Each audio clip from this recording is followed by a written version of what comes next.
الحمدللہ اللہ کا شکر ہے میں مدرسہ عربیہ احمدیہ قاسمیہ چمنو پور میں تعلیم حاصل کرتا ہوں۔ اچھا ماشاءاللہ، یہ تو بہت بڑی بات ہے، تو پھر مجھے آپ سے کچھ قرآن کی معلومات حاصل کرنی چاہیے۔ جی ضرور پوچھیں، مجھے جو معلوم ہوگا انشاءاللہ بتانے کی کوشش کروں گا۔ اچھا تو بتائیے قرآن مجید کے معنی کیا ہے؟ قرآن مجید کے معنی میں بار بار پڑھی جانے والی کتاب کی ہے۔ قرآن مجید کس نبی پر نازل ہوا؟ ہمارے پیارے نبی حضرت محمد مصطفیٰ صلی اللہ علیہ وسلم پر نازل ہوا۔ قرآن مجید کس ماہ اور کس رات میں نازل ہوا؟ ماہ رمضان المبارک اور شب قدر کی رات میں نازل ہوا۔ نزول کے اعتبار سے سب سے پہلے اور آخری سورت کون سی ہے؟ سب سے پہلے سورہ الگ کی 5 آیتیں نازل ہوئی۔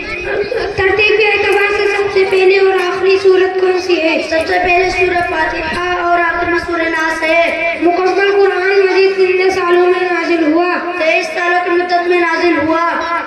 قرآن مجید میں سب سے بڑی اور سب سے چھوٹی سورت کون سی ہے؟ سب سے بڑی سورہ بقرہ اور سب سے چھوٹی سورہ کوثر ہے۔ وہ کون سی سورت ہے جس میں بسم اللہ الرحمن الرحیم 2 مرتبہ اور کس میں بھی ایک بار بھی نہیں ہے؟ سورہ انعام میں بسم اللہ 2 مرتبہ ہے، سورہ توبہ میں نہیں ہے۔ قرآن مجید میں الحمدللہ سے کتنی سورہ شروع ہے؟ وہ 5 سورتیں ہیں، سورہ فاتحہ، سورہ انعام، سورہ کہف، سورہ سبا۔